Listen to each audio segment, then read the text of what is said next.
What's up, everybody? Chris here from Chris Gates Fitness. I'm back with another episode, and I'm super excited for you all to listen to this interview that I did over the weekend with one of my best friends. His name is Andy Dina, and he has taken quarantine and the last few months to really do an amazing body transformation. Andy has lost over 30 pounds now at this point, and he's done it in a way that is super sustainable and something that I think a lot of you can benefit from hearing, just because he's really put a bunch of simple pieces of a plan in place and used it to find that consistency and create amazing change. In this interview, we talk about how quarantine has been for him, what that has looked like in his area of the country, how he's kind of built his own home gym, what made him decide to start getting active and pursuing weight loss. We talk about what his training looks like now, what his training used to look like. We do the same for nutrition as well, talk about what his nutrition looks like now as compared to the past. And we finish things off with Andy giving all of you some really good advice as to what he has found success in doing and how you might be able to apply that if this is something you're trying to do. So I don't want to delay any longer. Let's get right into the interview. Like I said, I really think you guys are going to love it. Please subscribe if you haven't already. Please share this episode with a friend. And I hope you enjoy my conversation with my buddy Andy. Because I am legitimately interested in hearing about everything that you've been doing. We've been texting back and forth a little bit, but since we've been quarantined, I haven't gotten to see you or actually talk to you very much about what you've been doing. So I have an idea of it, but I don't know all the details.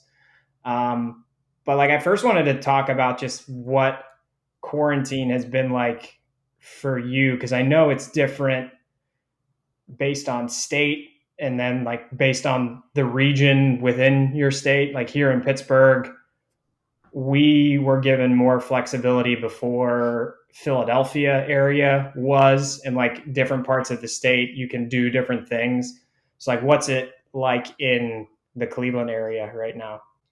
So things started opening back up in the last week and a half or so.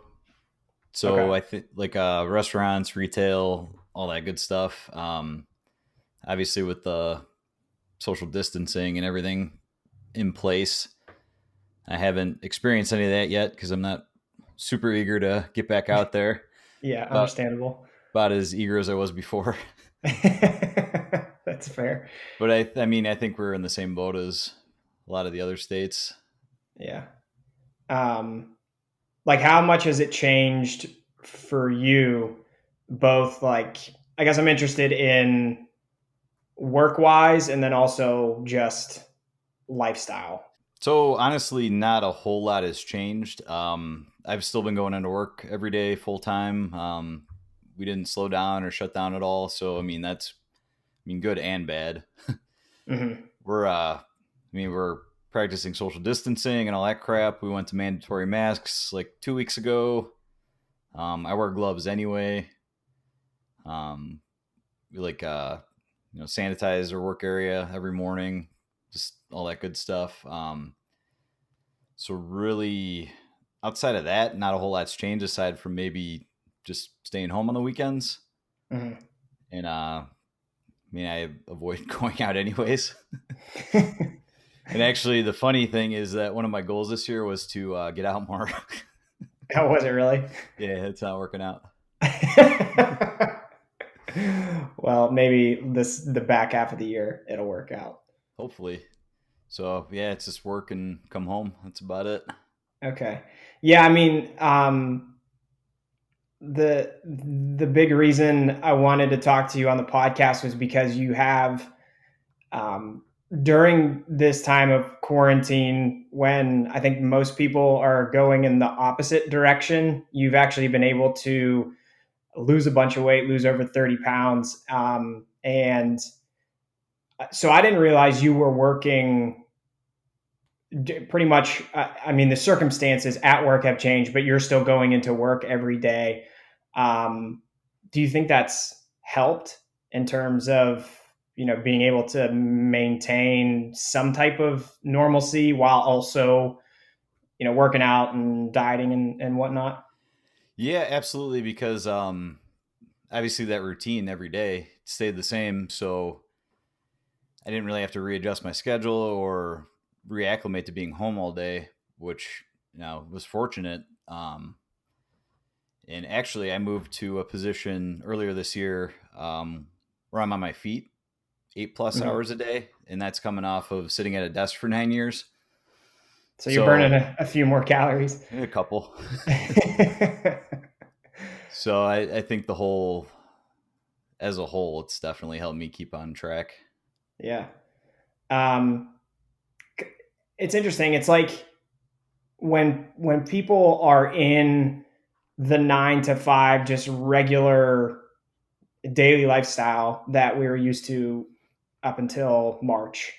Um, the challenge for a lot of people in like trying to accomplish a fitness goal or trying to lose weight or something like that it's so difficult because I either have to work out before work and get up super early, or I have to muster up the energy to do it afterward.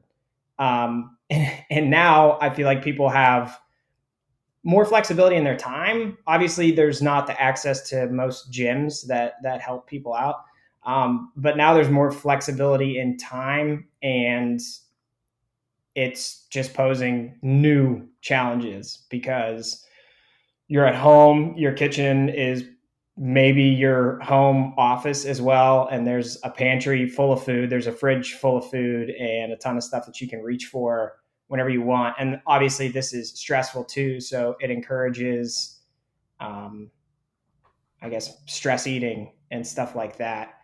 um, so I don't know, it's weird. Like I thought maybe people would be able to take advantage of this situation and make progress, but I think it's just presented a whole new batch of challenges. For you, still working the 9 to 5, like what has been your routine in getting your workouts in? Like, when do you do that? What do your workouts look like? Describe all that for me.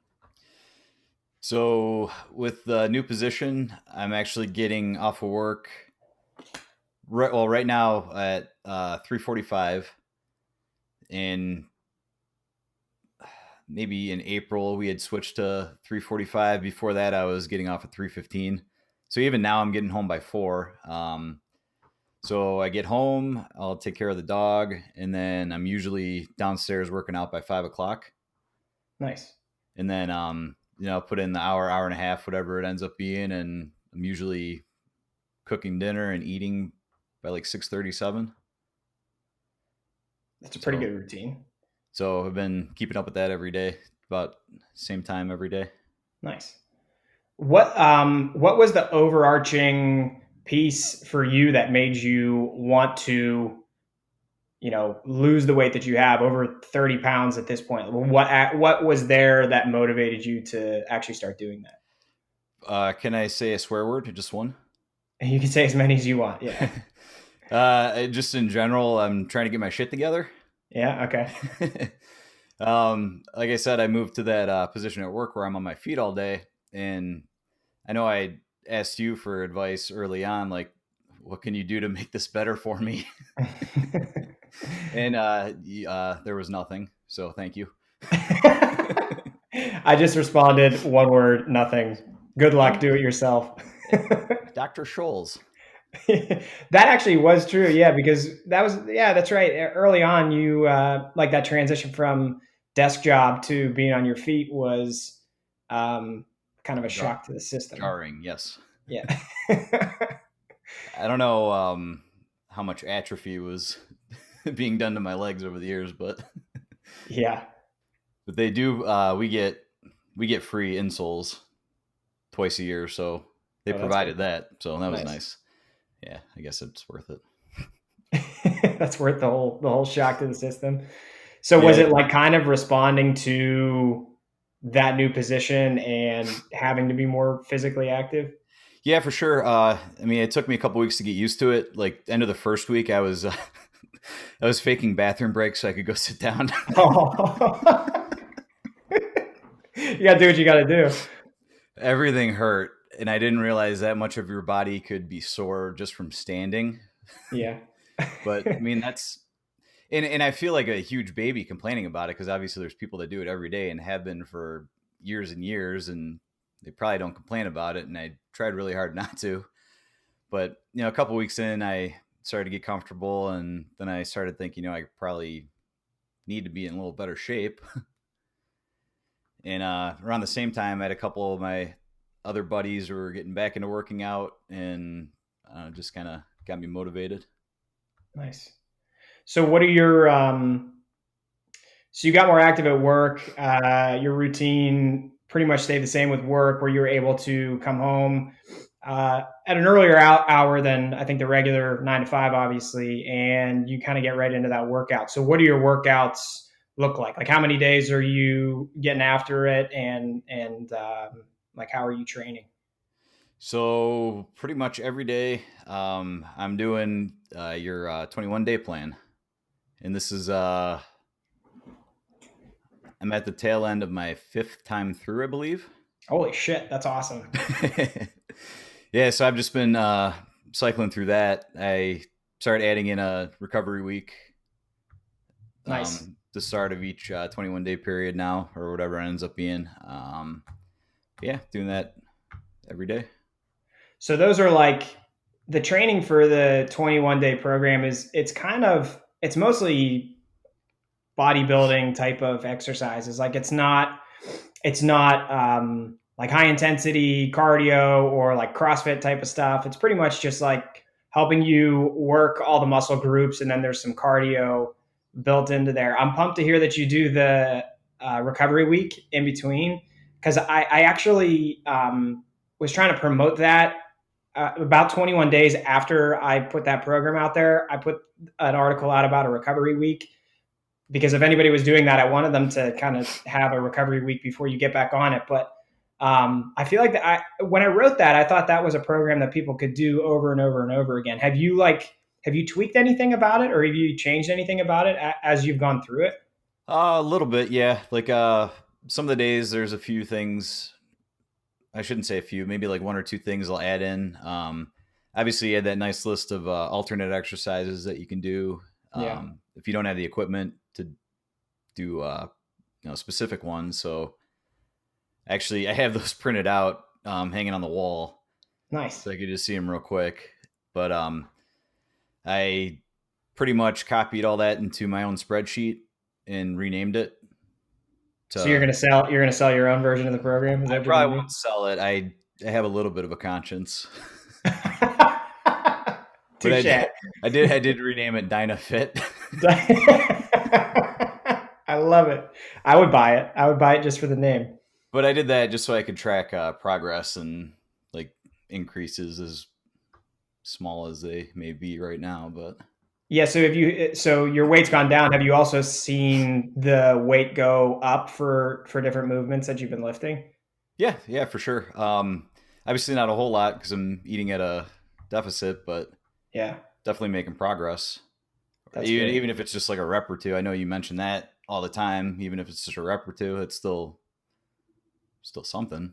Yeah, it's huge. I mean, it's an extra rep using the same weight is proof that you're building some type of strength or muscle behind the scenes. So um, that's awesome. Yeah, and you mentioned equipment. So I had seen your home gym setup long before this, and like what you had, and it has completely transformed over the last few months. So tell me more about the equipment that you got and how you've been using it.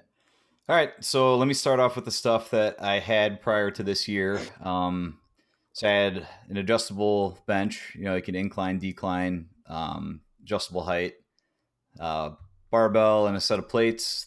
The Dick's Beginner Special, pretty much. Yeah, I got that too. Yeah.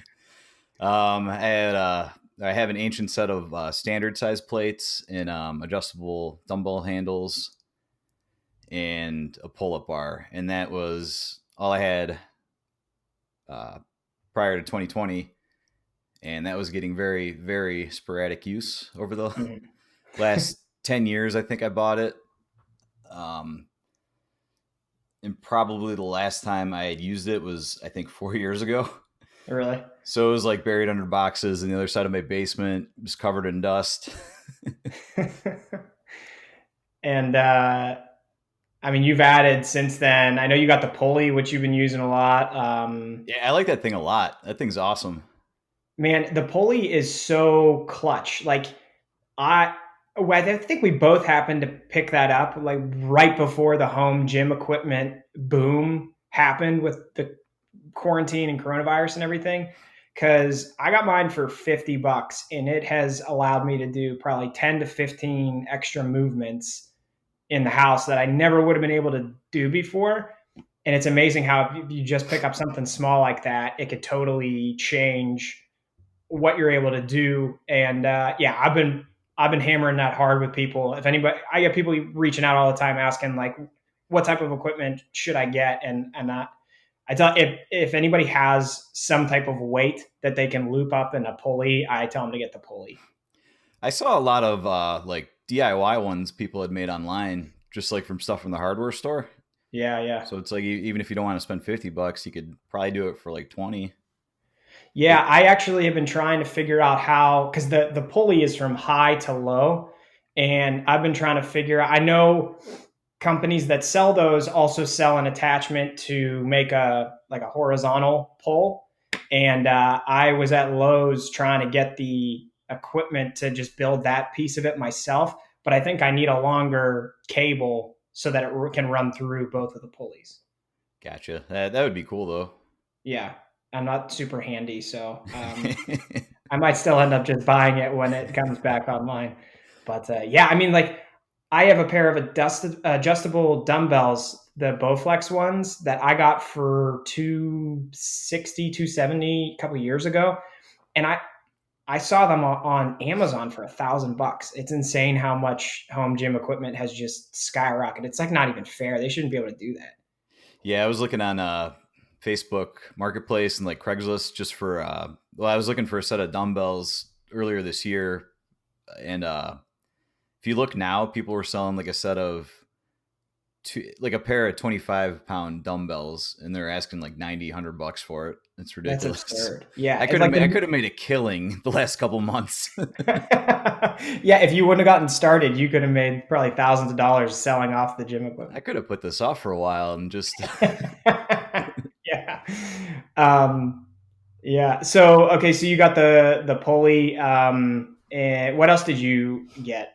set of dumbbells. I got good deal on Amazon. Nothing super heavy, just pairs of 5 to 25, but I got it for $150 and it came with a stand. Yeah, that's nice. I bought a dip station. I bought um, I bought a trainer stand for my bike so I could use it as a stationary in the Oh, basement. that's smart. Yeah, because I was looking for exercise bikes used as well, but didn't really have a good way to transport them if I did find one. So the trainer stand I was able to get um, pretty cheap too. So that's definitely pretty clutch. I've never used that before. Do you like? Does it feel like you getting good cardio with it? Yeah, it sucks How does it suck? because it works.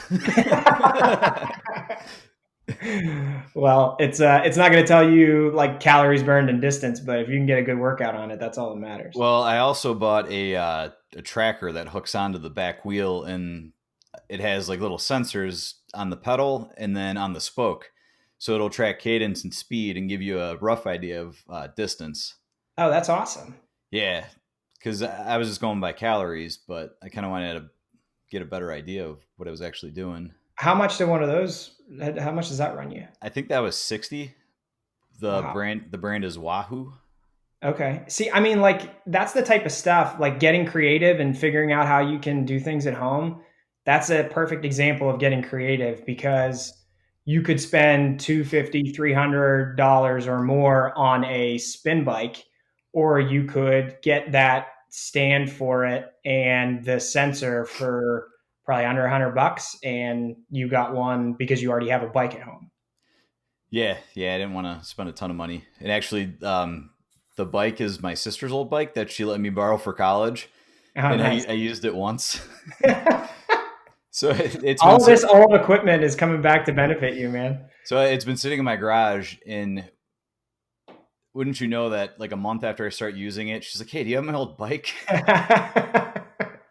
It's always how it works. Because my youngest niece started riding, and obviously she wanted to ride bikes with her, and I'm like, yeah, you can have it back if you need it. But they ended up buying new bikes, so I didn't have to worry about it. That's good. Yeah. I would have just avoided the message altogether. I thought about it, but But that's not like, nice. what bike? Yeah, so trainer stand. I bought a squat rack that has the safety arms and all that on it, because I wasn't super comfortable doing them off the back of my bench, even though I could get it high enough. Yeah. So get a little peace of mind there. And plus, my basement ceiling's not tall enough for a full rack. So Oh, right. so the squat rack I picked out works pretty well. And then I also got a pair of spotter arm stands to use with my bench. Oh, yeah. Nice. Just Those are the 'cause, ones that kind of come out along the sides in case you have to bail out of a bench. Yep, and you can move them around, adjust up and down. So, I mean, I live alone and I work out by myself, so I'm trying to do everything as safely as I can and not Yeah. kill myself. Yeah, that'd be annoying. That would be that would go against the principles of the 21-day program, would be to There's just nothing in end there it. about accidental death. I gotta write that in before somebody else buys it. Yeah. Just keep myself protected against Try not to crush squat yourself. death. Yeah. It's generally recommended is to survive the workout. That's how I live my day to day. Try not to die. Try not to die and come back and do it again. What before you started lifting again and everything, like what was your level of physical activity like? What did that look like? Because you talked before about how at work it was a desk job, but like were you doing anything outside of work, workout wise? No. Okay. Like I think I mentioned last time I was like lifting weights and stuff was actually not even 4 years ago. 4 years ago, when I was trying to lose weight, I was just watching what I eat and not exercising. So it's been even longer than that. So aside from like cutting the grass and playing Beat Saber and VR, that's about all the. Yeah. Oh, here's another thing. I would get too tired playing VR. Like I couldn't stand for like 2 hours. Oh no. Like that's sad. Yeah, that's a sobering moment, but you used it for change, so it's good. So yeah, I mean that was about the extent of it prior to this year. You mentioned like previous attempts at losing weight and whatnot. How does this look different than when you've given it a go in the past? I can't exactly explain why, but I feel differently this time. Like I don't feel like it's a chore or it's like I don't dread any part of it anymore. Like I look forward to coming home and working out now. I enjoy it, which I think is gross because that's never been me as a person. And Yeah. I figured you were going to ask that, and I've had a hard time trying to put my finger on why, but Mhm. I'm not doing anything that's that I don't feel is sustainable. I know you talk about that a lot, sustainability. Right. And I just feel like this time it's I know I can keep doing it. Yeah. And now that this is going to be public record, I kind of have to. So not gonna lie, dude, like I wanted that as part of this. So we're actually recording this on the weekend that we were supposed to be on a friend trip at Deep Creek. And I know like a lot of the group was kind of a couple months ago starting to get a little more active and get ready for that trip. And you made some joke because we had to reschedule it and push it back to September. And you made some joke about like, well, if we don't go, then I could stop lifting or something like that. Something similar to that. Well, I said I was like, no, we're getting you on a podcast because I'm going to hold you accountable to this. Yeah, I think I said if we reschedule for next Memorial Day, I don't have to start again until January. Yeah, I was like, no, we're not letting that happen. But yeah, one of my actually the main goal I gave myself this year was to lose 30 pounds by this weekend for the trip, and I hit 30 pounds early last week. Yeah, I mean, that's an insane amount of weight. And it's like 32, 33 at this point, right? I'm at 33 pounds this morning. That's awesome. So have you been weighing yourself every morning? Is that how you've been doing the weigh-ins? Just about, yeah. So I use my fitness pal to track calories and weight. So I've been using that, logging my weight every day just so I could see the trend line. Yeah. So what does your nutrition look like? What does it look like now? And I guess kind of like what we were just talking about with exercise, how does that compare to how you used to eat? All right, so we'll start with how I used to eat. Okay. And this is, all right, here we go. so, poorly. Okay, so in one word, poorly. In more words, a typical day would see me leaving work and getting fast food on the way home. Mm-hmm. Like I pass McDonald's every day to and from work, so like I'd be spending like 14, 15 bucks a meal at McDonald's or wherever, which is a lot of fast food. Yeah. So I was barely cooking. So fast food or pizza almost every day. And I would usually take a nap after and then play video games and then have an awful night's sleep. Yeah. Weekends were about the same. Definitely wasn't great and kind of embarrassing to admit, but that's where I was at. Well, we've all had those. Your dog agrees. It was embarrassing. It's just ridiculous. Sorry, he's mad. It's okay. No, I mean, I think everybody's had those like periods of time too. I remember personally.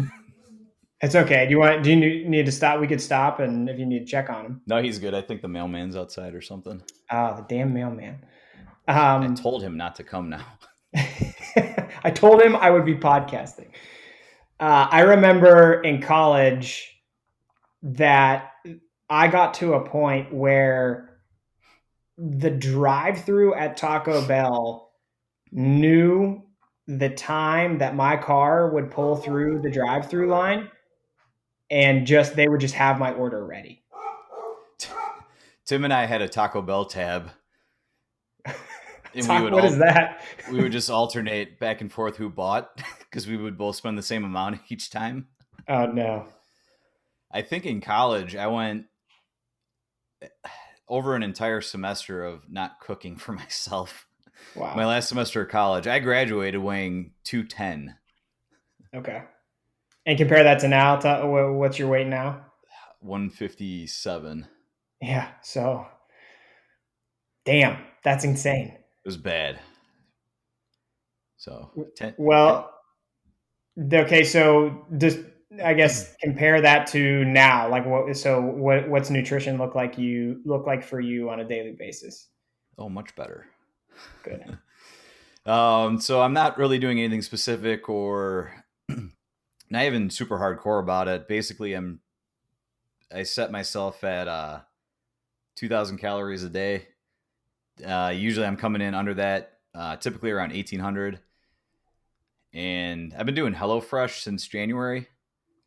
Oh, nice. I've not done that before. I'm guessing you like it. Yeah, I do. It just makes things a lot easier because you can pick 2 or 3 meals a week and that it's 2 servings per meal. So that covers dinner for the whole week. Nice. They lay out all the nutritional facts, the calories and all that. So it's all spelled out for you. All that stuff is already in my fitness pal. Yeah, which is great, right? Like people, if you don't track your food and you want to lose some weight, it is really, really actually kind of stupid easy with my fitness pal. Almost anything is in there at this point. Yeah, I haven't really come across anything that I wasn't able to find. Mm-hmm. So, yeah, I would say HelloFresh is about as close to easy mode as I have gotten just because it's like it's just there it is, cook it and log it. Yeah, yeah. I'm not super picky about food. Like I'd be fine eating like chicken and rice and some veggies every day, but so I'm Yeah, not is it really. easy for you to eat the same things kind of over and over again? Yeah, it doesn't bother me. Me even now I'm cooking every other day, which is kind of annoying, but I'd be all right 2 or 3 times a week and just eating the same thing wouldn't be. If you can standardize things like that, then it makes it really easy to just take little bits away from whatever those consistent meals you have are. Because then you really don't even have to diligently track everything all the time. You'll know as more or less how many calories you're getting in a meal, and then you can just take away. You don't have to really track it, but just understand, okay, I got to take a little here, a little there, and I'm going to be eating less. Yeah, for sure. So I mean that's definitely helped me keep on track, and obviously with everything going on with COVID and everything, I was a lot less inclined to get takeout or fast food or anything like that. Like I haven't had the last thing I had anything delivered to my house was the beginning of March. I had Chipotle, so I haven't had any like takeout, any delivery this whole time, Mm-hmm. and I don't necessarily miss it. Like I would definitely love to kill some Taco Bell. Like I would probably plan a day around it, but I'm doing all right without it. Not really Yeah, craving anything like that. I would imagine substituting things like HelloFresh and cooking for yourself, aside from the fast food runs, like that alone probably increases your energy levels over time. I got to imagine you feel more energized and whatnot. Yeah. So if you want to talk about caffeine during the day, sitting at my desk job, I would probably go through 2 or 3 like Contigo mugs of coffee per day. It's pretty big. Like I'd be sipping on coffee all day, and now I'm like one small cup in the morning, and that's it. That's awesome. And I'm And, and that probably helps with, because you said before that your sleep at night was pretty poor. So, starting the day with caffeine and then just having that be it, that's going to help you at night with sleep. Is your sleep improved? oh yeah, for sure. Like I still like I'll drink a Coke Zero with dinner, and I Mhm. know that's a little later than your recommendation, but Yeah. What did I think I said like two or three. yeah, I'm like, what time at night should I stop having caffeine? You're like 3. I'm like, oh no, 3 in the afternoon, not night. Yeah. because in the evening I like to like play a game or watch TV and sip on a Coke, Mhm. but I don't know. Just I have you in the back of my head going, "Don't do it." Well, yeah. I mean, that's still. I don't know. There's probably like 50 milligrams of caffeine in a can of Coke, which is something. Maybe not even that much, actually. I don't know, because 50 might be like a cup of coffee, but um, Coke Zero, 34 milligrams. 34 milligrams. Okay, so Yep. that's like half a cup of coffee in the evening. But if it's just that as compared to those huge mugs of coffee that you're having all day, those you would have caffeine in your system well into the night and when you're trying to go to bed. Yeah, yeah, and then I was gonna say too. I typically don't eat a lunch or a breakfast, and that's not really necessarily a strategy towards weight loss. That's just how I've operated for the last 10 years, and I'm So fine. Like you don't eat both, or one or the other you skip. usually neither. Oh, really? Wow. So you basically fast all day until the evening? Yeah, if I do have anything, I'll have like a protein bar or something small at lunch. But Okay. like I don't really get hungry during the day. Like I guess my body's just used to it at this point. Yeah. Well, I mean that intermittent fasting early in the day is a great easy way to just allow you to have more calories later in the day. And since you can do that, those calories will make you feel full, so you'll still kind of get that sensation of being full, but over the course of the day, you're eating less than you're burning. Yeah, even at night too, I'm not really feeling the need to snack or like I'm pretty satisfied after I have my dinner. Like Hmm. good to go for the rest of the night. Nice. And then I'll have like a scoop of protein half hour before a workout, just so there's something in my system, and then oh, hello, The dog's on the podcast now. I came to visit, and then one or two scoops after the workout, and then Okay. dinner, and then if I feel like a little snack, I'll have a little snack. But that's definitely helped me stay under the calorie goal for the day. Yeah.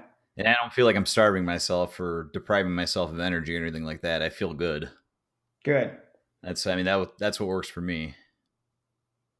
Yeah, I think that can work for a lot of people. For whatever reason, I think that the coffee in the morning, if you just have coffee and get over that first little peak where you might feel hungry, and you just drink coffee instead.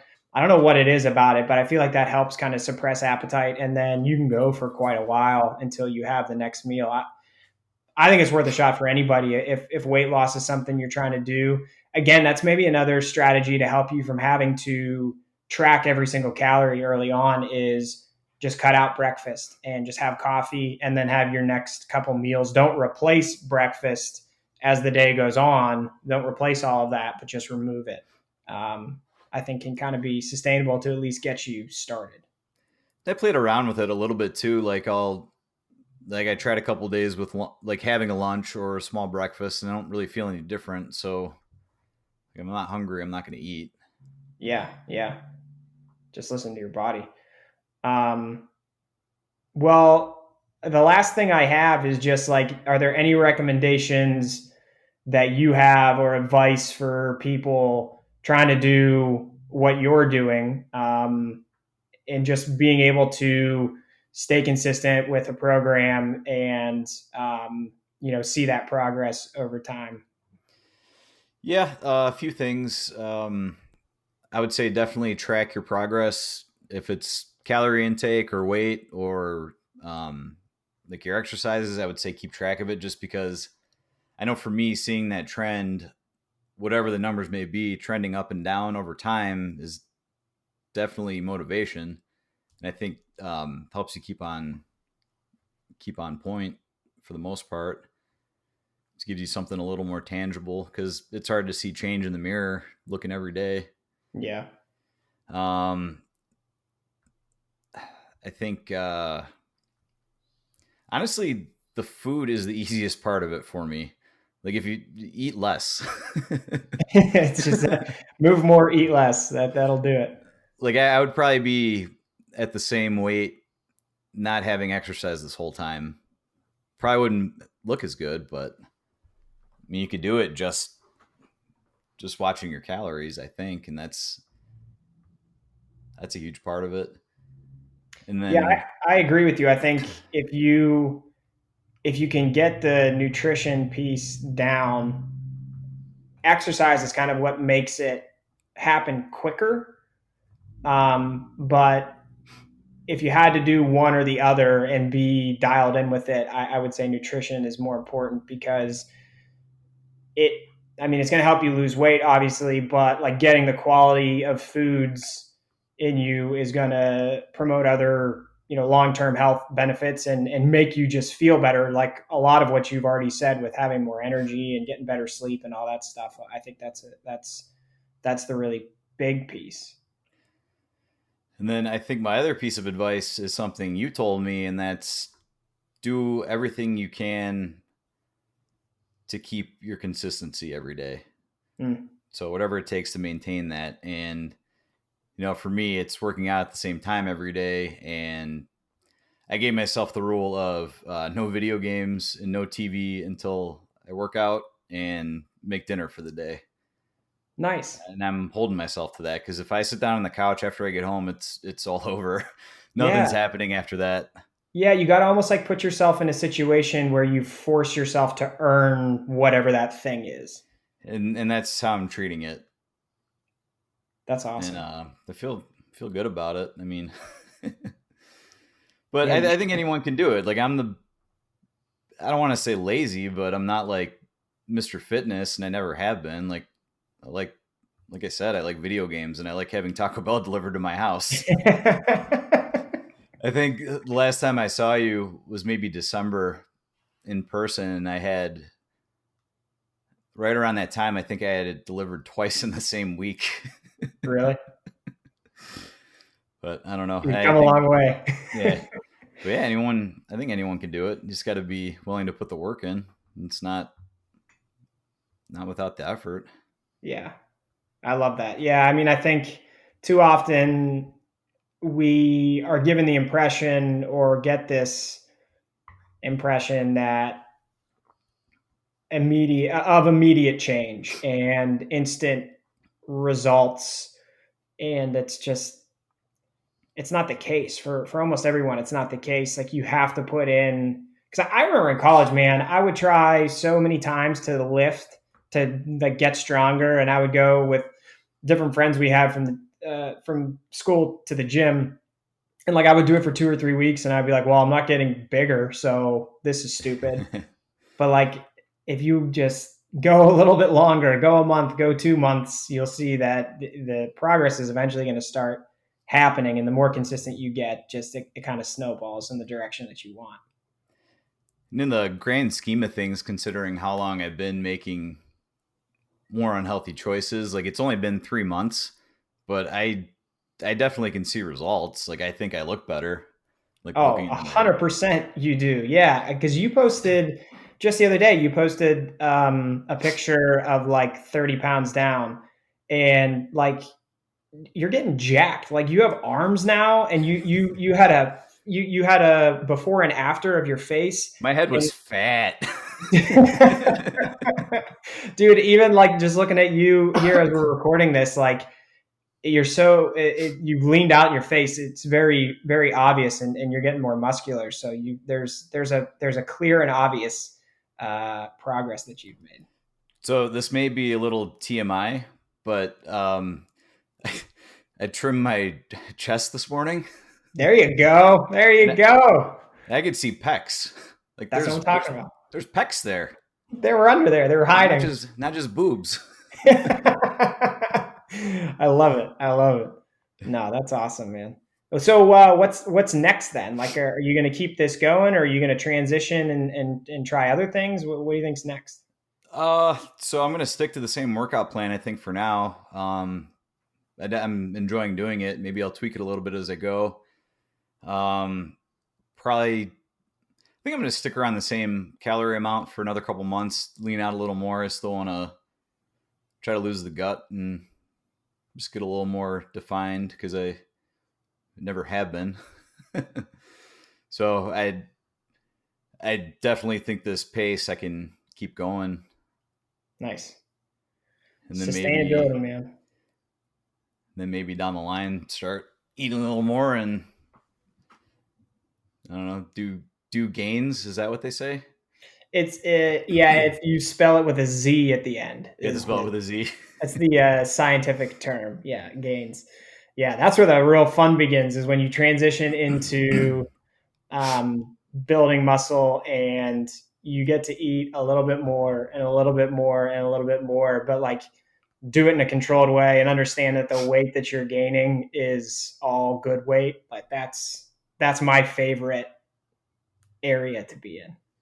Oh, can I share one more thing? I would love that. Okay. My other piece of advice would be to share your progress. I'm not necessarily saying like on Instagram and, you know, not starting like a fitness journey Instagram or whatever, but even just with your friends. I mean, one, the accountability is huge. I mean, it's been keeping me on track because you get that, I don't want to say guilt, but you get that nagging in the back of your head. Like I need to keep doing this. Yeah. Yeah. And obviously the feedback feels good. Like you asked me a few weeks ago how my training was going, and I was having a crappy day, horrible morning. And you asked me that, and I started talking to you about it a little bit, just texting, but you know, it made me feel a little better and get a little more motivated. And then I think that night I sent you that picture. I think it was the first picture I sent you probably in a couple months. Yeah. And you're like, wow, or whatever. You're like, wowie. I forget what you said. I don't think I said wowie. I don't think I've ever said wowie. I think it was wowie.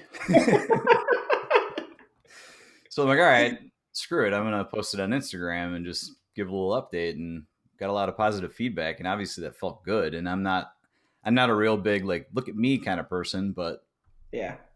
I don't know. There you go.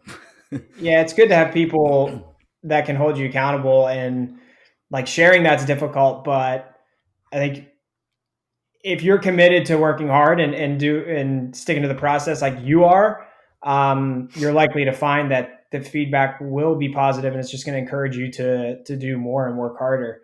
But yeah, I remember that first picture you sent me, and I was like, "Who is this dude?" Like, that's my friend. That's not the friend that I remember. Like, you had arms then, like you.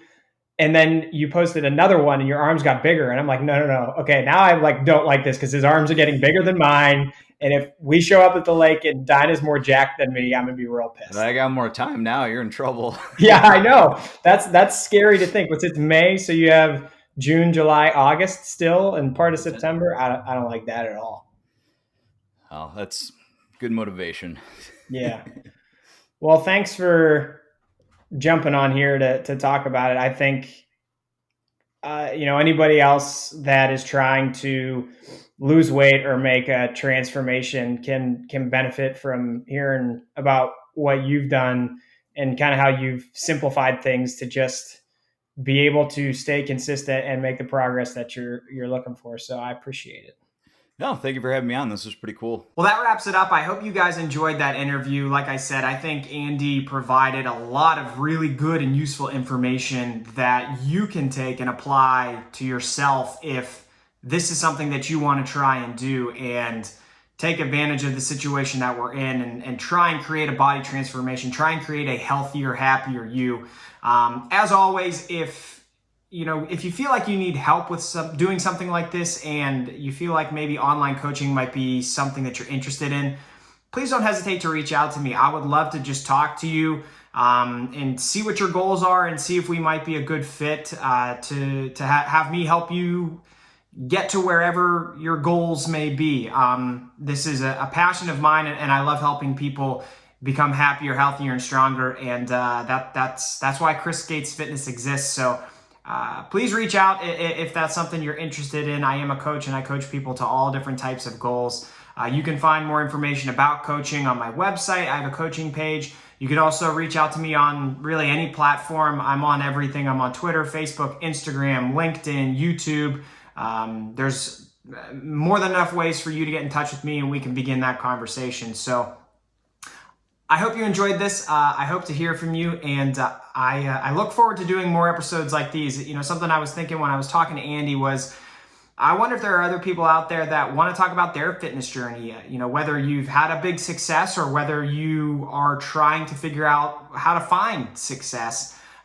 Just having people on the podcast to talk about your goals, talk about what you've done, talk about where you'd like to go, and see if there's anything I can do to help. So if you listen to this and you thought, hey, I'd like to jump on and maybe do a podcast, get in touch with me and let's talk about that too. So that'll wrap it up for this one. I'm looking forward to doing more of these, and I will be back again with you guys with another episode next week. So thanks for listening, and I'll talk to you again soon. See ya.